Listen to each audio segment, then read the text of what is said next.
യുഎയിൽ പോയി ബിസിനസ് തുടങ്ങുന്നവരാണ് ഇന്ത്യക്കാരിൽ പലരും. അത്തരത്തിൽ അവിടെ പോയി ബിസിനസ് ചെയ്യാൻ വേണ്ടിയിട്ട് അവിടെയുള്ള ബാങ്കുകളിൽ നിന്ന് തന്നെ ലോൺ എടുക്കും.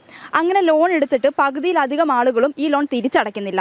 ഈ ലോൺ തിരിച്ചടയ്ക്കാതെ അവിടുന്ന് ആളുകളെ പറ്റിച്ച് മുങ്ങുന്ന അവസ്ഥയാണുള്ളത്. അങ്ങനെ ഇത്തരം പറ്റിക്കുന്ന ആളുകൾക്കെതിരെ നിയമ നടപടി സ്വീകരിക്കുന്ന ഒരാളാണ് നമ്മളോടൊപ്പം ഉള്ളത്. എറണാകുളം സ്വദേശിയായ പ്രിൻസ് സുബ്രഹ്മണ്യനാണ് നമ്മളോടൊപ്പം ഉള്ളത്. അപ്പോൾ നമുക്ക് അദ്ദേഹത്തോട് തന്നെ ചോദിച്ചറിയാം, ഇത്തരം ലോണുകൾ എടുത്തിട്ട് അടയ്ക്കാതെ പറ്റിച്ച് മുങ്ങുന്നവരെ അവർക്കെതിരെ പോകുമ്പോഴുണ്ടാകുന്ന അവസ്ഥകളൊക്കെ പറ്റി നമുക്ക് ചോദിച്ചറിയാം. ഇപ്പം ഈ ലോൺ എടുത്തിട്ട് പലരും ഇന്ത്യയിലേക്ക് കടന്നു കളയാണ്, പല സ്ഥലങ്ങളിലോട്ട് കടന്നു കളയാണ്. അപ്പോൾ ഇവർക്കെതിരെ പോകുമ്പം താങ്കൾക്ക് ഉണ്ടാകുന്ന ഒരു ബുദ്ധിമുട്ടും കാര്യങ്ങളൊക്കെ എങ്ങനെയാണ്? ബുദ്ധിമുട്ടുകൾ കൂടുതൽ അവിടുന്ന് ലോൺ എടുത്തിട്ട് പോകുന്ന ആളുകളിൽ അവർക്ക് എതിരെ ഒരുപാട് നിയമ നടപടികൾ, ഇപ്പം ഇന്ത്യയും യു എയും തമ്മിലുള്ള ട്രീറ്റികളൊക്കെ ഉണ്ട്. അത് വെച്ചിട്ട് നമ്മൾ ഇപ്പം അവിടുത്തെ സിവിൽ കേസിൻ്റെ ജഡ്ജ്മെൻറ്റുകൾ ഇവിടെ എക്സിക്യൂട്ട് ചെയ്യാൻ പറ്റും. ഇവിടുത്തെ അവരുടെ വസ്തുവകളെല്ലാം പിടിച്ചെടുക്കാൻ പറ്റും. അതുപോലെ തിരിച്ച് അവിടെ ക്രിമിനൽ കേസുകളുണ്ടെങ്കിൽ ആ ക്രിമിനൽ കേസിൻ്റെ proceeds of the crime recover ചെയ്യാനായിട്ട് വരും. ഇവിടുത്തെ പല ബുദ്ധിമാന്മാരെന്ന് അവർ വിചാരിക്കുന്ന ആളുകളും അവരവരുടെ സ്വന്തം പേരിലൊന്നും നിക്ഷേപിക്കാതെ അവരുടെ ഭാര്യമാരുടെയും മക്കളുടെയും ഫാദറിനോടെയൊക്കെ പേരിൽ കാശും വസ്തുക്കളൊക്കെ വാങ്ങിച്ചു കൂടുകയാണ് ചെയ്യുന്നത്. ലോൺ എടുക്കുക, നമ്മൾ ശരിക്കും നമ്മുടെ ബാങ്കുകൾ അവർക്ക് ബിസിനസ് ചെയ്യാൻ കൊടുക്കുന്ന ലോൺ അവരതെല്ലാം സൈഫൺ ചെയ്തിട്ട് ഇവിടെ കൊണ്ടുവന്നിട്ട് ഇന്ത്യയിൽ കൊണ്ടുവന്നിട്ട് അവരുടെ ബന്ധുമിത്രാദികളുടെയൊക്കെ പേരിൽ സ്ഥലമൊക്കെ മേടിച്ച് ബിനാമികളായിട്ട് മേടിച്ച് വെക്കുന്നതാണ് സാധാരണ ചെയ്യുന്നത്. അതിന് പ്രൊസീഡ്സ് ഓഫ് ദ ക്രൈം അവിടുത്തെ ക്രിമിനൽ കേസുകൾ വെച്ചിട്ട് proceeds of the crime recover ചെയ്യുമ്പം ഈ പറഞ്ഞിട്ടുള്ള ബന്ധുക്കളുടെയും ഭാര്യയുടെയും ഇവരുടെ എല്ലാം വസ്തുക്കളൊക്കെ പിടിച്ചെടുക്കുന്ന നടപടികളൊക്കെ ചെയ്യുന്നുണ്ട്. നമ്മളിപ്പം ഒരു 1200 കേസുകളോട് ആളായിട്ട് 4,000 കോടി രൂപയ്ക്ക് മുകളിൽ റിക്കവറി നമ്മൾ പല സ്യൂട്ടുകൾ ഇന്ത്യ മൊത്തമായിട്ട് ഞാൻ നടത്തുന്നുണ്ട്. ഇപ്പം ഒരു ലോണ് കൊടുക്കുമ്പം എത്ര വർഷക്കാലമായിരിക്കും അതിൻ്റെ കാലാവധി പറയുന്നത്? അപ്പോൾ ബിസിനസ് ലോണുകളെന്ന് പറഞ്ഞാൽ ബിസിനസ് ചെയ്യാൻ കൊടുക്കുന്നതാണ്. ബിസിനസ് ചെയ്യാൻ കൊടുക്കുന്നത് വെച്ച് കഴിഞ്ഞാൽ അവർക്ക് ഇപ്പം ഒരു ബിസിനസ് സ്ഥാപനത്തിന് അവർക്ക് പർച്ചേസ് ചെയ്യാൻ അവർക്ക് ക്രെഡിറ്റ് കിട്ടൂലായിരിക്കും. അതിന് ബാങ്ക് എന്ത് ചെയ്യും, നിങ്ങൾക്ക് പാർട്ടി ക്രെഡിറ്റ് തന്നില്ലെങ്കിലും നിങ്ങളുടെ ക്രെഡിറ്റ് ബാങ്ക് അവർക്കൊരു 30 ദിവസം 60 ദിവസം 120 ദിവസം അങ്ങനെ ക്രെഡിറ്റ് കൊണ്ട് ഫെസിലിറ്റി കൊടുക്കും. അപ്പോൾ അവർക്ക് ചിലപ്പം സാധനം വിറ്റ് കഴിഞ്ഞിട്ട് ക്രെഡിറ്റ് അവർക്ക് അവർ വിൽക്കുന്നതും ക്രെഡിറ്റിലായിരിക്കും. വിൽക്കുന്ന ക്രെഡിറ്റിലാകുമ്പോൾ 6 മാസത്തെ ചെക്കായിരിക്കും ചിലപ്പോൾ കിട്ടുന്നത്. ഇതെല്ലാം ബാങ്കിൽ കൊണ്ടുവന്ന് ഡിസ്കൗണ്ട് ചെയ്താൽ ഇമ്മീഡിയറ്റ് ആയിട്ട് ആദ്യം ബാങ്ക് കാശ് കൊടുക്കുന്ന ആ ഒരു ഫെസിലിറ്റി. അങ്ങനെയാണ് മൾട്ടിപ്പിൾ ഫെസിലിറ്റികളുള്ള ബിസിനസ് ബാങ്ക് ലോൺ ഫെസിലിറ്റികളാണ് ബാങ്കുകൾ സാധാരണ കൊടുത്തുകൊണ്ടിരിക്കുന്നത്. അപ്പോൾ ബാങ്കിങ്ങിന് ഈ സാധാരണ പേഴ്സണൽ ലോണുകളുണ്ട്, അല്ലാതെ ബിസിനസ് ലോണുണ്ട്. ഇതല്ലാതെ ബാങ്കിങ് ഫെസിലിറ്റി എന്ന് പറഞ്ഞുകൊണ്ട് അതാണ് ഏറ്റവും കൂടുതൽ യൂസ് ചെയ്യപ്പെടുന്നത്. അപ്പോൾ ഈ ബാങ്കുകൾ അപ്പോൾ ബിസിനസ് ചെയ്യാൻ താല്പര്യമുള്ള ആളുകളും ബിസിനസ് ചെയ്തുകൊണ്ടിരിക്കുന്ന ആളുകൾക്കും ഏറ്റവും സപ്പോർട്ട് ചെയ്യുന്ന ഒരു രാജ്യവും അവിടുത്തെ ബാങ്കുകളുമാണ് യു എയിലുള്ളത്. ഇപ്പോൾ സ്വാഭാവികമായിട്ട് നമ്മളൊരു ലോൺ എടുക്കുമ്പോൾ പേഴ്സണൽ ലോൺ ആയാലും ബിസിനസ് ലോൺ ആയാലും എടുക്കുമ്പോൾ നമ്മൾ അതിൻ്റെ കുറച്ച് ഡീറ്റെയിൽസും കാര്യങ്ങളൊക്കെ സബ്മിറ്റ് ചെയ്യണമല്ലോ. അപ്പോൾ സ്വാഭാവികമായിട്ടും ഈ ഇന്ത്യയിലുള്ള ഡീറ്റെയിൽസും കാര്യങ്ങളാണോ അതോ അവർ യു എയിലുള്ള കാര്യങ്ങൾ തന്നെയാണോ സബ്മിറ്റ് ചെയ്യുക? അപ്പം അതെല്ലാം നോക്കിയിട്ടല്ലേ നമ്മൾ ലോൺ കൊടുക്കുക. അവരതിന് വില്ലിങ് ആണോ, തിരിച്ചടയ്ക്കാൻ അവർക്ക് പറ്റുമോ എന്നുള്ളതൊക്കെ കൺഫേം ആക്കിയിട്ടല്ലേ ലോൺ കൊടുക്കത്തുള്ളൂ. ശരിക്കും യു എയിൽ ബിസിനസ് ലോൺ കൊടുക്കുമ്പോൾ ആ ബിസിനസ്സിൻ്റെ ട്രാൻസാക്ഷനുകളും നോക്കുന്ന കൂട്ടത്തിൽ ആ പ്രൊമോട്ടേഴ്സിൻ്റെ അതായത് പാർട്ട്ണർമാരുടെ പേഴ്സണൽ ഗ്യാരണ്ടിയും അവരൊരു നെറ്റ്വർക്ക് സ്റ്റേറ്റ്മെൻറ്റ് കൊടുക്കും. അപ്പോൾ അതിലേക്ക് കൂടുതൽ അവർ നടത്തുന്ന ട്രാൻസാക്ഷനുകളും അവരുടെ ബിസിനസ്സിനാണല്ലോ ഫണ്ട് ചെയ്യുന്നത്. ആ ബിസിനസ്സിന് വേണ്ടിയുള്ള ഫണ്ട് കൊടുക്കുമ്പം അവർ ആ ബാക്ക്ഗ്രൗണ്ട് ചെയ്യുന്ന ആ ബിസിനസ്സിൻ്റെ ബാക്ക്ഗ്രൗണ്ട് ചെക്ക് ചെയ്യുമ്പം ഇവർ കൊടുക്കുന്ന ഓഡിറ്റ് റിപ്പോർട്ടിൽ നല്ല അസറ്റുകളും ഒരുപാട് ട്രാൻസാക്ഷനുകളൊക്കെ കാണിക്കും. അപ്പോൾ ആ ട്രാൻസാക്ഷനുകളെ ബേസ് ചെയ്തിട്ടാണ് ഇവർ കൊടുക്കുന്നത്. അപ്പോൾ ഗ്യാരണ്ടി എന്ന് പറഞ്ഞാൽ ആ ബിസിനസ് തന്നെ ആയിരിക്കും കാരണം. പക്ഷേ ഇവരുടെ പേഴ്സണൽ ഗ്യാരണ്ടികൾ കാണും. പേഴ്സണൽ ഗ്യാരണ്ടികൾ പലപ്പോഴും ചില ആളുകൾ പോകാൻ നേരത്ത് കമ്പനി വിറ്റിട്ട് പോകാൻ അടയ്ക്കാതെ പോകാൻ ഇതൊക്കെ ചെയ്യുമ്പോൾ ഈ പേഴ്സണൽ ഗ്യാരണ്ടിയിലോട്ട് കമ്പനിയുടെ ലൈബിലിറ്റി പേഴ്സണലിലോട്ട് മാറും. സിവിലിലോട്ട് വരുമ്പം പേഴ്സണൽ ഗ്യാരണ്ടികളെല്ലാം ജഡ്ജ്മെൻറ്റ് വരുമ്പം പേ ജോയിൻ്റ്ലി ഓർ സെവറലി എന്ന് പറഞ്ഞിട്ടാണ് വരുന്നത്. അയാളോ കമ്പനിയോ അല്ലെങ്കിൽ ഇതിലെ ഗ്യാരണ്ടർമാരായിട്ടുള്ള ഈ പാർട്ട്ണർമാരോ കൊടുക്കണമെന്നാണ് വരുന്നത്. ഇപ്പം ഇത്തരത്തിലുള്ള ആളുകൾക്ക് പുറകെ പോകുമ്പോൾ സ്വാഭാവികമായിട്ടും ഒരു ജിയോബയില്ലേ, അതായത് അവർ അവിടെ വന്നിട്ട് ഇന്ത്യയിൽ നിന്ന് വന്നിട്ട് യു എയിൽ അവിടെ വന്നിട്ട് നമ്മളെ പറ്റിച്ച് കിടക്കുന്ന ആളാണ്, ബാങ്കുകാരെ പറ്റിച്ച് പോകുന്ന ആളാണ്. അപ്പം സ്വാഭാവികമായിട്ടും ഇങ്ങനെ ഒരു ജിയോബൈ ഉണ്ട്, അല്ലെങ്കിൽ എന്തെങ്കിലും ഭീഷണി എന്തെങ്കിലുമൊക്കെ വരാറുണ്ടോ, ഇങ്ങനെ പുറകെ പോകരുതെന്നൊക്കെ പറഞ്ഞിട്ട്? ഇപ്പം ഞാൻ മാത്രമല്ല, ഒരുപാട് പേര് ഇത് ചെയ്യുന്നുണ്ട്. നിയമത്തിൻ്റെ വഴിക്ക് പോകുമല്ലോ. അപ്പം ഞാനായിട്ട് ഇനിഷ്യേറ്റ് ചെയ്ത കേസുകൾ എനിക്ക് ഒരുപാട് വധഭീഷണി വന്നിട്ടുണ്ട്. അല്ലാതെ എൻ്റെ പേരിൽ തിരിച്ച് ഞാൻ കോടതിയിൽ സബ്മിറ്റ് ചെയ്യാതിരിക്കാനോ ഞാൻ വരാതിരിക്കാൻ വേണ്ടി ഇപ്പം അടുത്ത് കണ്ണൂർ ഒരു പാർട്ടി എൻ്റെ പേരിലൊരു കേസിട്ട് 2018 അയാളുണ്ടാക്കിയ ബാധ്യത എന്ന് പറഞ്ഞാൽ 130 കോടി രൂപയ്ക്ക് മുകളിൽ ബാധ്യത അയാൾ തന്നെ ഉണ്ടാക്കി. ബാധ്യത ഉണ്ടാക്കിയെന്ന് പറഞ്ഞു കഴിഞ്ഞാൽ ശരിക്കും അയാളുടെ പ്രദേശം തുടങ്ങിയ ബിസിനസ്സിൽ ഈ ബാങ്ക് ബിസിനസ് ചെയ്യാൻ കൊടുക്കുന്ന കാശെല്ലാം അയാൾ നാട്ടിൽ ട്രാൻസ്ഫർ ചെയ്ത് സ്ഥലം മേടിക്കുകയൊക്കെ ചെയ്തിട്ട് അതിൻ്റെ എല്ലാം രേഖകളോട് കൂടിയിട്ടാണ് നമ്മൾ കോടതിയിൽ സമീപിക്കുന്നത്. അപ്പോൾ ആ കേസ് നടത്തിക്കൊണ്ടിരിക്കുമ്പോൾ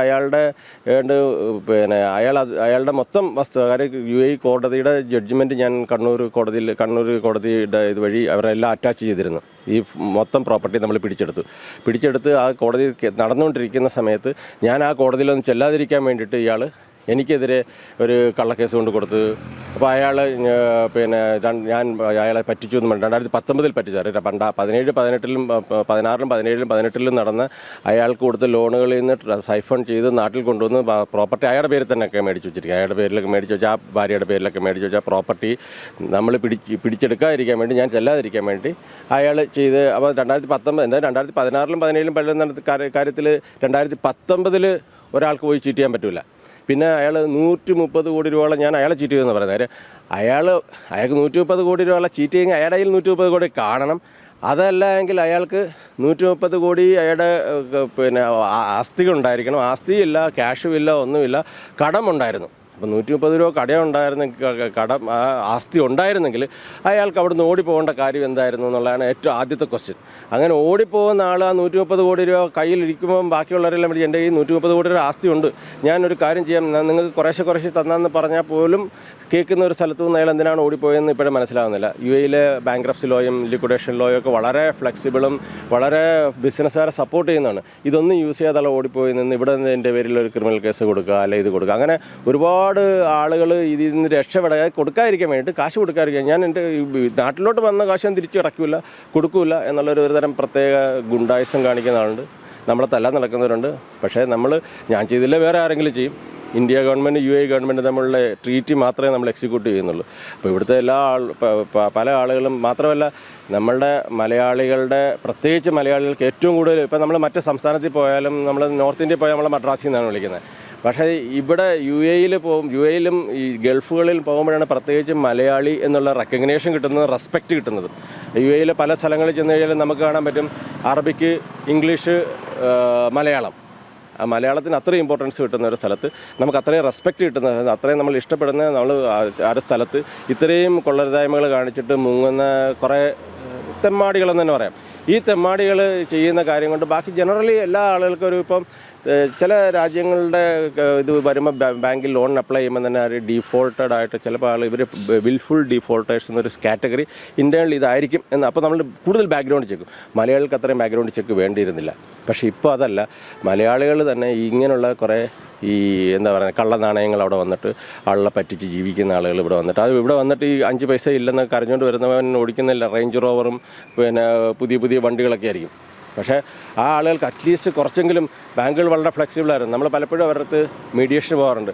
നിങ്ങൾ ഉള്ളത് കൊടുക്ക്, ബാങ്കിന് നമുക്ക് 5 പൈസ തരില്ല, നിങ്ങൾ ചുണയുണ്ടെങ്കിൽ മേടിച്ചോ എന്നൊക്കെ പറയുന്ന ഒരുപാട് പേരുണ്ട്. ഇപ്പം കുറച്ച് കാലമായി കാണുമല്ലോ ഈ ഒരു ഫീൽഡിലോട്ട് ഇറങ്ങിയിട്ട്.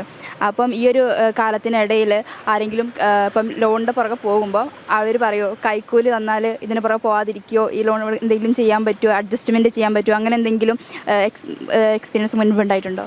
ഒരുപാട് പേര് എല്ലാവരും നമ്മൾ തമ്മിൽ അങ്ങ് സെറ്റ് ചെയ്താൽ പോരെ, എന്തിനാണ് ബാങ്കിന് കൊടുക്കുന്നത്? അപ്പം ബാങ്കിന് തീർച്ചയായിട്ടും ഞാൻ റിക്കവറി ചെയ്യുമ്പം ബാങ്ക് എനിക്ക് നല്ലൊരു ഷെയർ തരും. അപ്പോൾ അത് വെച്ചിട്ട് ഞാൻ അത് വോളിയം അത്രയും ഉണ്ട്. മാത്രമല്ല നമ്മളുടെ ലക്ഷ്മി ദേവിയാണ് ലക്ഷ്മി ദേവിയെ നമ്മൾ എന്തായാലും വിൽക്കത്തില്ല. പിന്നെ അവരെല്ലാം ഈ ആളുകളെ പറ്റിച്ച് നടന്നവരാണ്. 8 ബാങ്കിൻ്റെ പവർ ഓഫ് അറ്റോർണി എനിക്ക് തന്നിട്ടുള്ളത്. 8 ബാങ്കിൽ പലതും അവർക്ക് വേറെ ആരുമില്ല, എക്സ്ക്ലൂസീവായിട്ട് ഞാൻ മാത്രമായിട്ട് ചെയ്യുന്നുണ്ടെങ്കിൽ ആ ഒരു വിശ്വാസത്തിൻ്റെ പേരിലാണ്. ആ വിശ്വാസം കാത്തുവയ്ക്കുന്ന എനിക്ക് കാശിനേക്കാൾ കൂടുതൽ ഇമ്പോർട്ടൻ്റ് അതല്ലേ. അപ്പോൾ ആ റെസ്പെക്റ്റ് അതല്ലേ. അപ്പം ഇൻ കേസ് ഇപ്പം താങ്കൾ അവരുമായിട്ട് ഒരു ഡീലിങ്സ് നടത്തി, അങ്ങനെ ഒരു ഡീലിങ്സ് നടത്തുകയാണെങ്കിൽ ഇതിൻ്റെ ബാക്കി പ്രൊസീജിയർ എന്തായിരിക്കും? ആ ലോൺ അടച്ചില്ല ബാങ്കിൻ്റെ ബാക്കി കാര്യങ്ങളും പ്രൊസീജിയർ എങ്ങനെയായിരിക്കും മുന്നോട്ട് പോവുക? ഇപ്പം അങ്ങനെ ഒരു ഡീല് നടത്തിയാൽ പോലും ഞാനിപ്പോൾ ബാങ്കിൽ ഇപ്പം ഞാൻ ഇനിഷ്യേറ്റ് ചെയ്ത് പ്രൊസീഡിങ്സ് ഇടയ്ക്ക് വെച്ച് സ്റ്റോപ്പ് ചെയ്ത് പോവുക, അല്ലെങ്കിൽ അത് ഇഗ്നോർ ചെയ്ത് കളയുക, ഡിലേ ചെയ്യാന്നല്ലാതെ വേറെ ഒന്നും ചെയ്യാൻ പറ്റില്ല. ലയബിലിറ്റി ആയിട്ട് അവിടെ നിൽപ്പുണ്ട്. ഇന്നല്ലെങ്കിൽ നാളെ ബാങ്ക് വേറൊരു ആളിനെ കൊണ്ട് അത് ചെയ്യിക്കും. അപ്പോൾ ചെയ്യിക്കുമ്പം അത് വരുമ്പോൾ ഞാൻ ചെയ്തത് മോശമായി പോവില്ലേ? അപ്പോൾ അങ്ങനെ ചെയ്തിട്ടും കാര്യമില്ല. ഇപ്പോൾ എന്നെ സെറ്റിൽ ചെയ്തിട്ടോ എന്നെ ഭീഷണിപ്പെടുത്തിട്ടോ എന്നൊക്കെ ഒന്ന് കളഞ്ഞിട്ടോ ഒരു കാര്യമില്ല. ഇന്നല്ലെങ്കിൽ നാളെ അവരിത് കൊടുത്തേ പറ്റൂ. ഇപ്പോൾ പുതിയ ഭാരതീയ ന്യായ സംഹിത സുരക്ഷാ സംഹിതയൊക്കെ വന്നു കഴിഞ്ഞപ്പം ഒരുപാട് ഇത് പിന്നെ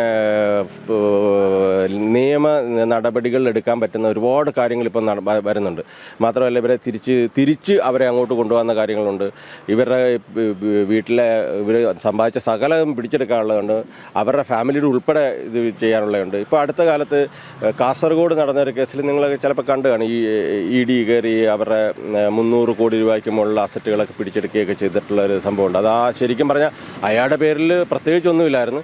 അപ്പോൾ ഞങ്ങളുടെ കയ്യിരിക്കുന്ന സിവിൽ ജഡ്ജ്മെൻറ്റ് യാതൊരു പ്രയോജനമില്ലായിരുന്നു. പക്ഷേ അയാളുടെ അവിടുത്തെ ക്രിമിനൽ കേസ് വെച്ച് അയാളുടെ proceeds of the crime recover ചെയ്യാനുള്ള ഒരു ഓപ്ഷനുണ്ട്. അതിൽ ED ഇടപെടാം, CBI ഇടപെടാം, കേരള പോലീസ് തന്നെ ഇടപെടാം, പിന്നെ ഇവിടുത്തെ കോടതികളൊക്കെ ഇടപെടാം. ഒരുപാട് കാര്യങ്ങളുണ്ട്. ഇതൊന്നും അറിയാതെ പണ്ടൊക്കെയോ ആരൊക്കെയോ പോയി അവരെ ഒന്നും ചെയ്തില്ല, അപ്പോൾ എന്നെ ഒന്നും ചെയ്യില്ല അതുകൊണ്ട് വീണ്ടും ഓടാൻ നടക്കുന്ന ഓടുന്ന ആളുകളുടെ ഒരു അപേക്ഷ മാത്രമേ ഉള്ളൂ. വന്നു കഴിഞ്ഞാൽ ഇന്ത്യയിൽ നല്ല ലോകത്തെവിടെ പോയാലും ആ പ്രശ്നമാണ്. ഇപ്പോൾ ഇങ്ങേറ്റം പാകിസ്ഥാനിൽ വരെ പോയാലും പ്രശ്നമാണ്, എവിടെ പോയാലും പ്രശ്നമാണ്. അത് UAE അത്ര എല്ലാ ആളുകളുമായിട്ട് വളരെ സഹകരിക്കുന്ന, ഡിപ്ലോമാറ്റിക് റിലേഷൻ വളരെ സ്ട്രോങ് ആയിട്ട് കീപ്പ് ചെയ്യുന്ന, റെസ്പെക്റ്റ് ചെയ്യുന്ന ഒരു രാജ്യമായതുകൊണ്ട് എല്ലായിടത്തും നല്ല ട്രീറ്റുകളുണ്ട്. അപ്പോൾ അവിടെ കൊണ്ടുപോയാലും ഈ കാശ് എവിടെ കൊണ്ടുപോയാലും അത് തിരിച്ചു പിടിക്കാനുള്ള മാർഗ്ഗങ്ങളും അവർക്കറിയാം. അപ്പോൾ അത് ആ രീതിയിലോട്ട് പോകണം. കാര്യം വെച്ച് കഴിഞ്ഞാൽ ഇത്ര ആയിരക്കണക്കിന് ആളുകൾ കൊണ്ടുപോയെന്ന് പറഞ്ഞു കഴിഞ്ഞാൽ ഒരു 10-50,000 കോടി രൂപയ്ക്ക് മുകളിലാണ് പോയത്. അതെന്ന് പറഞ്ഞാൽ അതൊക്കെ ഇവിടുത്തെ ഒരു ബാങ്കിനെ സംബന്ധിച്ചിടത്തോളം 50,000 കോടിയൊക്കെ പെട്ടത്. പക്ഷേ അവിടുത്തെ ബാങ്കുകൾ അത്ര സ്ട്രോങ് ആയതുകൊണ്ടാണ് അവർ പിടിച്ചു നിൽക്കുന്നത്. ഇപ്പം നമ്മളൊരു ലോൺ എടുത്തിട്ട് ചിലപ്പോൾ അതൊരു മിനിമം ഒരു 3 മാസം വരെയൊക്കെ നമുക്ക് അടയ്ക്കാതിരിക്കാൻ എന്തെങ്കിലും എക്സ്ക്യൂസ് ഒക്കെ പറയാം. അപ്പം അവിടെ ലോൺ എടുത്തിട്ട് എത്ര മാസം കഴിയുമ്പോഴായിരിക്കും, അല്ലെങ്കിൽ എത്ര കാലാവധി കഴിയുമ്പോഴായിരിക്കും ഇങ്ങനൊരു ലോൺ അടച്ചില്ല എന്ന കാരണം കൊണ്ട് ഒരു നടപടിയിലോട്ട് നീങ്ങുന്നത്? എത്ര കാലാവധി കഴിയുമ്പോഴായിരിക്കും? സാധാരണ ഈ പറഞ്ഞ പോലെ ഇവിടുത്തെ കൂട്ട് തന്നെ 3 മാസം കഴിയുമ്പോൾ NB അക്കൗണ്ട് ആവും. അപ്പോൾ NB അക്കൗണ്ട് ആകുമ്പോൾ അവർ റിക്കവറി അവരുടെ തന്നെ ഇൻഹൗസ് റിക്കവറിയിലോട്ട് പോകും. അതെല്ലാം കഴിഞ്ഞ് അപ്പോഴൊക്കെ ഓപ്ഷൻ കിട്ടുന്നുണ്ട്. നിങ്ങൾ കുറേശ്ശെ അടയ്ക്കൂ. ഇപ്പോൾ ക്രെഡിറ്റ് കാർഡ് ആണെങ്കിൽ നിങ്ങൾക്ക് അത് ലോണാക്കി കൊടുക്കും, അല്ലെങ്കിൽ പേഴ്സണൽ ലോൺ ആണെങ്കിൽ കുറച്ചുകൂടി ലോങ് ഇൻസ്റ്റാൾമെൻറ്റ് കൊടുക്കും. ചിലപ്പോൾ സ്റ്റെപ്പ് അപ്പ് ഇൻസ്റ്റാൾമെൻറ്റ് എന്ന് പറഞ്ഞാൽ ആദ്യത്തെ വർഷം കുറച്ച്. ഇപ്പോൾ എൻ്റെ ബിസിനസ്സുകാരെ സംബന്ധിച്ചിടത്തോളം അവർക്ക് ഇപ്പം 60 ഇൻസ്റ്റാൾമെൻറ്റ് അടയ്ക്കാൻ പറ്റാത്ത സിറ്റുവേഷനിൽ അവർക്ക് ആദ്യത്തെ വർഷം കുറച്ച്, അതിൻ്റെ അടുത്ത് കുറച്ചുകൂടെ കൂടുതൽ അങ്ങനെ സ്റ്റെപ്പ് അപ്പ് പേയ്മെൻറ്റ് പ്ലാനായിട്ടൊക്കെ കൊടുക്കാനുള്ള ഓപ്ഷൻസ് എല്ലാം ബാങ്ക് കൊടുക്കും. അതൊന്നും ചെയ്യാതെ പതുക്കെ ഈ കിട്ടിയ കാശുമായിട്ട് നേരെ പോക്കറ്റിലിട്ടുണ്ട് നാട്ടിലൊക്കെ സ്ഥലമൊക്കെ മേടിച്ച്, വണ്ടിയൊക്കെ മേടിച്ച്, ആർഭാടം കാണിച്ച് മുങ്ങുന്ന ആളുകൾക്ക് മാത്രമേ ഉള്ളൂ. ഒരുപാട് ആളുകൾ ബിസിനസ് ചെയ്യുന്നുണ്ടല്ലോ. ആ ആളുകളൊന്നും എല്ലാവരും ഒന്നും ഓടിപ്പോകുന്നില്ല. കുറച്ച് ആളുകൾ അത് ശരിക്കും അവർ ബാങ്കിന് പറ്റിച്ചോടുന്നതാണ്. ഇവിടെ വന്നിട്ടുള്ള എൻ്റെ കയ്യിൽ കിട്ടുന്ന 1100 കേസിൽ ഒരു 10% ആളുകളെ ഉള്ളൂ ഇങ്ങനെ വിൽഫുള്ളായിട്ട് പറ്റിച്ചിട്ട് ഞാൻ കൊടുക്കില്ല, ഞാൻ നിയമത്തിന് തിരിച്ചു പോകുമ്പോൾ പല ആളുകളും അത് കൊടുക്കാൻ തയ്യാറായിട്ടുള്ളവരുണ്ട്. ചില ആളുകൾ ജെന്യൂനായിട്ട് ബിസിനസ് പൊട്ടിപ്പോയിട്ടുള്ള, നമുക്ക് അറ്റ്ലസ് രാമേന്ദ്രൻ്റെയൊക്കെ കഥ അറിഞ്ഞുകൊണ്ട് അവർക്ക് ജെന്യൂനായിട്ട് ബിസിനസ് പ്രശ്നത്തിൽ വന്നതാണ്. അവരുടെ അസറ്റുകളെല്ലാം പോയി കഴിഞ്ഞ് പിന്നെ അവരുടെ പുറകെ പോയിട്ട് കാര്യമില്ല. അങ്ങനെയുള്ള അക്കൗണ്ടുകളൊക്കെ ബാങ്ക് വളരെ അനുതാപൂർവ്വം നോക്കിയെടുത്ത് അത് ക്ലോസ് ചെയ്യുക, അല്ലെങ്കിൽ അതിനുള്ള കാര്യങ്ങളൊക്കെ ചെയ്യുകയും ചെയ്യുന്നതാണ്. ഇപ്പം ഏതെങ്കിലും ഒരു ഫേക്ക് IDs ഒക്കെ വെച്ച് ആരെങ്കിലുമൊക്കെ ലോൺ എടുത്ത് അങ്ങനെ എന്തെങ്കിലും മുൻപുണ്ടായിട്ടുണ്ടോ? ഫേക്ക് ID വെച്ചിട്ട് ലോൺ എടുക്കുന്നതിനെ കൊണ്ട് വേറൊരു സംഭവം അവിടെ നടക്കുന്നുണ്ട്. ഇപ്പോൾ ഇവിടുന്ന് കുറേ ആളുകൾ പോയിട്ട് ഒരു 10 വർഷത്തെ പ്ലാനായിരിക്കും. 10 വർഷത്തെ പ്ലാനായിട്ട് ഇവിടെ പോയിട്ട് ഒരു 5-6 പേര് പോയിട്ട്, കസിൻസ് ആയിരിക്കും, ബ്രദേഴ്സ് ആയിരിക്കും, ഫ്രണ്ട്സ് ആയിരിക്കും, ദുബായ് പോയിട്ട് 10 കമ്പനി തുടങ്ങും. 10 കമ്പനി തുടങ്ങിയിട്ട് ഈ ആകെ ഒരു 10 ലക്ഷം രൂപ കയ്യിലുണ്ടാവും. ഈ 10 ലക്ഷം രൂപ അങ്ങോട്ടും ഇങ്ങോട്ടും ഈ കമ്പനികൾ തമ്മിൽ ഇങ്ങനെ ട്രാൻസാക്ട് ചെയ്തൊരു സർക്കിൾ ഉണ്ടാക്കും, ഒരു കോക്കസ് ഉണ്ടാക്കും. ഈ കോക്കസ് ഉണ്ടാക്കുമ്പോഴത്തേക്ക് ഇവൻ്റെ ട്രാൻസാക്ഷനുകളെല്ലാം വെച്ചിട്ട് അവിടെ ആരെങ്കിലും കള്ള ഓഡിറ്റൊക്കെ കാണിച്ചിട്ട്, കള്ള ഓഡിറ്റ് അസറ്റും ബിസിനസ് ട്രാൻസാക്ഷനായിട്ട് തന്നെ ബാങ്കിന് കാണാൻ പറ്റുന്നില്ല. ഇവർക്ക് ഇതിനെ ചെക്ക് ചെയ്യാൻ പ്രത്യേകിച്ച് നമുക്കൊന്നും പറ്റുന്നില്ല. ഇവരൊന്നും റിലേറ്റീവ് ആണെന്നോ ഇതൊന്നും അവർ നമ്മൾ ചെക്ക് ചെയ്യാറില്ലായിരുന്നു. ഇപ്പം ചെയ്യുന്നുണ്ട്. അപ്പോൾ അങ്ങനെ വരുമ്പം ഈ ബാങ്ക് ഈ ഫെസിലിറ്റികൾ ഈ ഓഡിറ്റ് റിപ്പോർട്ടും എല്ലാം വെച്ചിട്ട് കാണിക്കുന്ന അസറ്റും ട്രാൻസാക്ഷനൊക്കെ കാണിച്ചിട്ട് ബാങ്കുകൾ ലോൺ കൊടുക്കും. അപ്പോൾ അത് വലിയ ട്രാൻസാക്ഷൻ ആയി. ശരിക്കും പറഞ്ഞാൽ ഒരു ഗുഡ്സും അങ്ങോട്ടും ഇങ്ങോട്ടും മൂവ് ചെയ്യത്തില്ല. ആകെ ചെക്കും ഇൻവോയ്സുകളും മാത്രമേ ഉള്ളൂ. അതിലൊരെണ്ണമാണ് ഞാൻ പറഞ്ഞ കണ്ണൂർക്കാരനൊക്കെ ചെയ്തിട്ടുള്ളത്. ഒരുപാട് ചെക്കുകൾ നമ്മൾ പരിശോധിക്കും. ചെക്കുകളിൽ ട്രാൻസാക്ഷൻ നടന്നിട്ടില്ല, ചെക്കുകൾ അയാൾ മേടിച്ചിട്ടേ ഉള്ളൂ. ആ കേസുകൾ ഇപ്പം നമ്മൾ ആ കേസ് വേറെ പിന്നെ ക്രിമിനൽ കേസുമായിട്ട് ഇൻ്റർപോൾ വഴി അയാളെ തിരിച്ചു കൊണ്ടുപോകാനുള്ള കാര്യങ്ങളൊക്കെ ചെയ്യുന്നുണ്ട്. അപ്പോൾ അങ്ങനെ ഉണ്ടാക്കി കഴിഞ്ഞിട്ട് ഒരു വലിയൊരു എമൗണ്ട്, ഇവർ ടാർഗറ്റ് ഒരു എമൗണ്ട് ഉണ്ടാവും. ആ എമൗണ്ടിൽ എത്തിക്കഴിയുമ്പോഴത്തെ ഒന്നൊന്നായിട്ട് അവർ എസ്കേപ്പ് ചെയ്യും. കാര്യം ഇവർ പറഞ്ഞല്ലോ 6 മാസത്തെ പോസ്റ്റ് ഡേറ്റഡ് ചെക്കിന് ബാങ്ക് ആദ്യം ഫണ്ട് കൊടുക്കും. 6 മാസം കഴിയുമ്പോൾ മറ്റേവൻ്റെ ചെക്ക് പാസ്സായില്ലല്ലോ, ഇവർ തമ്മിൽ അഡ്ജസ്റ്റ്മെൻറ്റ് ഞാൻ പാസ്സായി കൊടുക്കാമെന്നുള്ളതായിരിക്കും, അല്ല ഇവർ തമ്മിൽ അഡ്ജസ്റ്റ്മെൻറ്റ് അങ്ങനെ. അപ്പോൾ ഇവരെല്ലാവരും ഓരോരുത്തരായിട്ട് പതുക്കെ മുങ്ങിക്കഴിയുമ്പം ബാങ്കിനെ സംബന്ധിച്ചിടത്തോളം അപ്പോഴാണ് നമ്മളിപ്പം പ്രത്യേകിച്ച് ഇത് മനസ്സിലായത്. നമ്മുടെ കൊച്ചി ക്രൈംബ്രാഞ്ച് കുറേ കേസുകൾ, നമ്മുടെ 18 കേസുകളൊക്കെ അന്വേഷിക്കുന്നുണ്ട്. അപ്പോൾ അവർ നോക്കുമ്പം ഈ ഡിസ്കൗണ്ട്, അതിനെ ചെക്ക് ഡിസ്കൗണ്ട് ചെയ്ത ചെക്കുകൾ പലതും അങ്ങോട്ടും ഇങ്ങോട്ടും ചെയ്തു. ഈ കമ്പനിയുടെ ചെക്ക് ആ കമ്പനി, പക്ഷേ ട്രാൻസാക്ഷൻസ് റിയലായിട്ട് നടന്നിട്ടില്ലായിരുന്നു. അത് ചെക്ക് ചെയ്യാനുള്ള വകുപ്പുകളൊന്നും അവിടെ ഇല്ലായിരുന്നു. നേരത്തെ അവിടെ വാറ്റോ അങ്ങനെ ഇതൊന്നും ഇല്ലായിരുന്നുകൊണ്ട് അവർ ഇൻവോയ്സ് ഉണ്ടാക്കും, പാക്കിംഗ് ലിസ്റ്റ് ഉണ്ടാക്കും, കള്ളപ്പേപ്പറെല്ലാം ഉണ്ടാക്കിയിട്ട് കൊടുക്കുമായിരുന്നു. അങ്ങനെ ബാങ്കിനെ പറ്റിച്ചിട്ടുള്ളതുണ്ട്. അല്ലാതെ ഫേക്ക് ID കൊടുത്തിട്ട് പറ്റിക്കാൻ പറ്റില്ല. കാര്യം ഇപ്പോൾ അവിടെ ബയോമെട്രിക് ആണ് എല്ലായിടത്തും, എമറേറ്റ്സ് ID ഇതെല്ലാം വെച്ചിട്ട് അങ്ങനെ ഫേക്ക് ID വെച്ചിട്ട് കൊടുക്കാൻ പറ്റില്ല. ഇപ്പം ഒരാൾ ലോൺ എടുത്തിട്ട് ആൾക്ക് ലോൺ അടയ്ക്കാൻ പറ്റാതെ അല്ലെങ്കിലും അയാൾക്ക് എന്തെങ്കിലും സംഭവിച്ചു കഴിഞ്ഞാൽ, മരിക്കുക അങ്ങനെ എന്തെങ്കിലും പറ്റിയാൽ ആ ലോൺ അടയ്ക്കണം, അല്ലെങ്കിൽ ബാക്കി നോമിനി അടയ്ക്കണം, അങ്ങനെ എന്തെങ്കിലും ഉണ്ടോ? ശരിക്കും പറഞ്ഞു കഴിഞ്ഞാൽ നമ്മുടെ പേഴ്സണൽ ലോണുകളിൽ ഇപ്പോൾ ആളുകൾ എല്ലാവരും ചോദിക്കുന്നതാണ്, എനിക്ക് ഇൻഷുറൻസ് ഉണ്ടായിരുന്നു, അതിൽ ക്രെഡിറ്റ് ഷീൽഡ് എമൗണ്ട് ഒരു സാധനം ഇവരെല്ലാം മാസം അടയ്ക്കുന്നതാണ്. ക്രെഡിറ്റ് കാർഡിനും പേഴ്സണൽ ലോണിനും എല്ലാം. ആ ക്രെഡിറ്റ് കാർഡിനും പേഴ്സണൽ ലോണിനും അടയ്ക്കുന്ന ക്രെഡിറ്റ് ഷീൽഡ് എന്ന് പറഞ്ഞാൽ ഡെത്ത് ഓർ പെർമനൻറ്റ് ഡിസബിലിറ്റി ഉണ്ടെങ്കിലാണ് കൊടുക്കുന്നത്. അപ്പോൾ ആൾ ഓടിപ്പോയെന്ന് മുങ്ങിപ്പോയെന്ന് പറഞ്ഞുകൊണ്ട് ഒരു ഇൻഷുറൻസ് കമ്പനിയും കാശ് കൊടുക്കത്തില്ല. അപ്പം ഡെത്ത് ആണെങ്കിൽ ആ ഡെത്ത് സർട്ടിഫിക്കറ്റ് അവരുടെ ആളുകൾ കൊണ്ട് സബ്മിറ്റ് ചെയ്ത് കഴിഞ്ഞാൽ കൊടുത്ത് അത് ആ ബാങ്ക് ഇൻഷുറൻസ് ക്ലെയിം ചെയ്ത് അത് അക്കൗണ്ട് ക്ലോസ് ചെയ്ത് കളയും. പക്ഷേ ഇവിടെയുള്ള ആളുകൾ അതൊന്നും അറിയത്തില്ല എന്നിട്ടോ എന്തോ അവരൊന്നും ചെയ്യാറില്ല. പക്ഷേ നമ്മൾ ഏതെങ്കിലും നമ്മുടെ കയ്യിൽ അങ്ങനെയുള്ള ശ്രദ്ധയിൽപ്പെട്ട് കഴിഞ്ഞാൽ നമ്മൾ അവരെയൊക്കെ സഹായിച്ച് ക്ലോസ് ചെയ്യാറുണ്ട്. പിന്നെ അവർക്ക് റീപേയ്മെൻറ്റ് കപ്പാസിറ്റി ഇല്ല, അവർക്ക് ബുദ്ധിമുട്ടാണ്. അവർ ശരിക്കും റിയൽ ബിസിനസ് ലോസ് ആണെങ്കിൽ ബാങ്ക് അതും അവർ വളരെ അനുതാപപൂർവ്വം അതൊക്കെ കേട്ടിട്ട് അവർ ബാങ്കിന് വേണ്ടിയിട്ട്, ബാങ്ക് ഈ ആളുകൾക്ക് വേണ്ടിയിട്ട് നല്ല ഡിസ്കൗണ്ടോട് കൂടിയിട്ട് അവർ അടച്ച് ക്ലോസ് ചെയ്ത് അവർക്ക് തിരിച്ച് വരാനുള്ള കാര്യങ്ങളൊക്കെ ചെയ്യണം. അത് തിരിച്ച് ചെന്ന് അവർക്ക് ബിസിനസ് ചെയ്യാനുള്ള കാര്യങ്ങളും നടക്കുമല്ലോ. എന്നാൽ ഇതൊന്നും ചെയ്യാതെ കാശും വെച്ചുകൊണ്ട് കൊടുക്കാത്ത ആളുകളും, അതാ പറഞ്ഞത് വിൽഫുൾ ഡിഫോൾട്ടേഴ്സും നോർമൽ ഡിഫോൾട്ടേഴ്സും ഉണ്ടെന്ന് പറഞ്ഞത്. ഇപ്പം ഇന്ത്യയിലെ കേസുകളൊക്കെയാണല്ലോ നോക്കുന്നത്. അപ്പോൾ അതിലിപ്പം UAE വന്നിട്ട് എത്ര ശതമാനത്തോളം ആൾക്കാരാണ് മലയാളികൾ ബാങ്ക് ലോൺ എടുത്ത് തട്ടിപ്പ് നടത്തിയത്? എല്ലാവരും തട്ടിപ്പ് നടത്തിയെന്ന് ഞാൻ പറയുന്നില്ല. അപ്പം ഇപ്പോൾ ഡിഫോൾട്ട് നടന്നതിൽ ശരിക്കും പറഞ്ഞാൽ ബാങ്കിൻ്റെ ഡോക്യുമെൻ്റ് എടുത്തു കഴിഞ്ഞാൽ ഇന്ത്യൻസാണ് ഏറ്റവും കൂടുതൽ. കാര്യം ഇന്ത്യൻ പോപ്പുലേഷനാണ് അവിടെ ഏറ്റവും കൂടുതലുള്ളത്. ഇന്ത്യക്കാരാണ് ഏറ്റവും കൂടുതൽ ബിസിനസ് ചെയ്യുന്നത്. ഇന്ത്യൻ എംപ്ലോയീസാണ് ഏറ്റവും കൂടുതലുള്ളത്. അതുകൊണ്ട് ഇന്ത്യയുടെ ഗ്രാഫ് വളരെ കൂടി തന്നെ മറ്റുള്ള രാജ്യങ്ങളെ കൂടി നിൽക്കുന്നതായിരിക്കും. പിന്നെ വളരെ വിഷമമുണ്ട് പറയാൻ. കാര്യം വെച്ച് കഴിഞ്ഞാൽ നമ്മളുടെ ബാങ്കിൽ ചിലപ്പം ഇതിൻ്റെ ക്രെഡിറ്റ് റിക്കവറി അഡ്വൈസിനും അത്തരം കാര്യങ്ങളൊക്കെ ചെയ്യാൻ പോകുമ്പം ഇങ്ങനെ അവരുടെ ഗ്രാഫ് വരുമ്പം ഇന്ത്യ ഒരു വര കാണും, വേറെ ഒന്നും കാണില്ല. പാകിസ്ഥാനോ ഈജിപ്റ്റോ ഒന്നും കാണില്ല. പക്ഷേ അവരൊക്കെ ഇവിടെ ഉള്ളതാണ്, അവരും ഡിഫോൾട്ടേഴ്സ് ഇഷ്ടം പോലുള്ളതാണ്. അപ്പോൾ നമ്മൾ ഇന്ത്യ കട്ട് ചെയ്ത് കേരളം ആക്കുമ്പോൾ കേരളം ഇന്ത്യയൊക്കെ വലുതായിട്ട് നിൽക്കും. അപ്പം ഇന്ത്യ എന്ന് ജനറൽ ഇന്ത്യ, കേരളം ഒഴികെയുള്ള ഇന്ത്യ, അപ്പോൾ കേരളം വലുതാണ്. അപ്പോഴും ഈജിപ്റ്റും പാകിസ്ഥാനോ ഒന്നും വരാത്തതുകൊണ്ട് നമ്മൾ വീണ്ടും കണ്ണൂർ, കാസർഗോഡ്, മലപ്പുറം എന്ന് പറയുമ്പോൾ അപ്പോൾ ആ ഡിഫോൾട്ടിൻ്റെ എണ്ണം നോക്കുമ്പം ശരിക്കും ആ ഏരിയയിൽ കൂടെ മാറ്റുമ്പോഴാണ് പതുക്കെ ഈജിപ്റ്റും പാകിസ്ഥാനും വരെയൊക്കെ പതുക്കെ ഇങ്ങനെ ആ ഗ്രാഫിൽ കാണാൻ പറ്റുന്നത്. അപ്പോൾ അത്രയ്ക്ക് വോളിയം ഇവിടെ നടക്കുന്നുണ്ട്. അത്രയും വോളിയം ആളുകൾ അടയ്ക്കുന്നുണ്ട്, ചെയ്യുന്നുണ്ട്. പിന്നെ ജെന്യൂനായിട്ടുള്ള ആളുകൾ ബിസിനസ് ചെയ്യുന്നതിന് എല്ലാ സഹായങ്ങളും ബാങ്കുകൾ ചെയ്തു കൊടുക്കുന്നുണ്ട്. എന്നിട്ട് അത് ഈ ചില കള്ളനാണയങ്ങൾ ചെയ്തിട്ടുള്ള കാര്യങ്ങൾ വളരെ ചിലപ്പോൾ 1% 2% ഉണ്ടാവത്തുള്ളൂ. ഇപ്പം ചേട്ടനിപ്പോൾ ഇതിന് പുറകെ പോയിട്ടും ചേട്ടൻ്റെ അടുത്ത് ആരും വില്ലിങ് ആവുന്നില്ലെങ്കിൽ ഇപ്പം അതിന് ശേഷമുള്ള ഒരു നടപടി എന്താ? ഇപ്പം നമ്മൾക്ക് ബാങ്കിൽ നിന്നൊരു ഫയൽ കിട്ടി കഴിഞ്ഞാൽ ആദ്യം അവരുടെ ബാക്ക്ഗ്രൗണ്ട് ചെക്ക് ചെയ്യും. നമ്മളിപ്പോൾ ഇവരാളുണ്ടോ, റീപേയ്മെൻറ്റ് കപ്പാസിറ്റി ഉണ്ടോ, അവന് അസറ്റ് ഉണ്ടോ എന്നൊക്കെ നോക്കും. നമ്മൾ ആളിനെ പോയി കണ്ടിട്ട് നമ്മൾ അസറ്റൊക്കെ ഉണ്ടെങ്കിൽ, ഇല്ലെങ്കിൽ നമ്മൾ പറയും ചേട്ടാ അതിന് നിങ്ങൾ എന്തെങ്കിലും ചെയ്യണം. നമുക്ക് അവിടെ UAE ബാങ്ക്രപ്സി ലോ വളരെ ഫ്ലെക്സിബിളാണ്. കമ്പനി ബാങ്ക്രപ്സി ലോ ഉണ്ട്, ലിക്വിഡേഷൻ ലോ ഉണ്ട്. കാര്യം അവരുടെ അസറ്റ് ഈ കമ്പനികളെല്ലാം അടയ്ക്കാതെ തന്നെ ഇവർ വന്നിരിക്കുന്നത്. ഈ കമ്പനികളൊന്നും ക്ലോസ്ഡല്ല.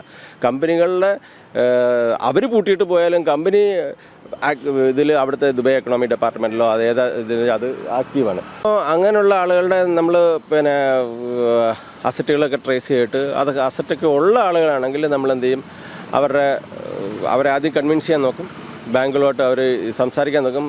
അതിൽ ഒരുപാട് പേര് ബാങ്കിനോട് സഹകരിക്കുന്നവരുണ്ട്, സഹകരിക്കാത്തവരുണ്ട്, റിയലി അവർ പ്രശ്നത്തിലായവരുണ്ട്. അങ്ങനെയൊക്കെ ഉള്ളവർക്ക് അത് സോൾവ് ചെയ്യാനുള്ള ബാങ്ക്രപ്സി ലോയോ അല്ല കാര്യങ്ങളൊക്കെ ചെയ്യാനോ അല്ലെങ്കിൽ ലിക്വിഡേറ്റ് ചെയ്തവരുടെ അവിടുത്തെ വസ്തുക്കൾ കൊടുക്കാനോ ഇതൊക്കെ പറയാം. നമ്മൾ പറഞ്ഞു വന്നത് അവിടുത്തെ കമ്പനികൾ അടയ്ക്കാതെ പോകുന്നത് തന്നെയാണ്. അപ്പോൾ ആ ലിക്വിഡേറ്റ് ചെയ്യുമ്പോൾ ഉള്ള അവർക്ക് എനിക്ക് അവിടെ കമ്പനിയുണ്ട്, കമ്പനിയിൽ മെഷീനറീസ് ഉണ്ട്, ഇതെല്ലാം അവർക്ക് ആ അടയ്ക്കുന്ന സമയത്താണെങ്കിൽ ലിക്വിഡേറ്റ് ചെയ്യുമ്പോൾ വാല്യൂ കിട്ടും, അല്ലെങ്കിൽ പിന്നെ സ്ക്രാപ്പായിട്ട് പോകത്തേ ഉള്ളൂ.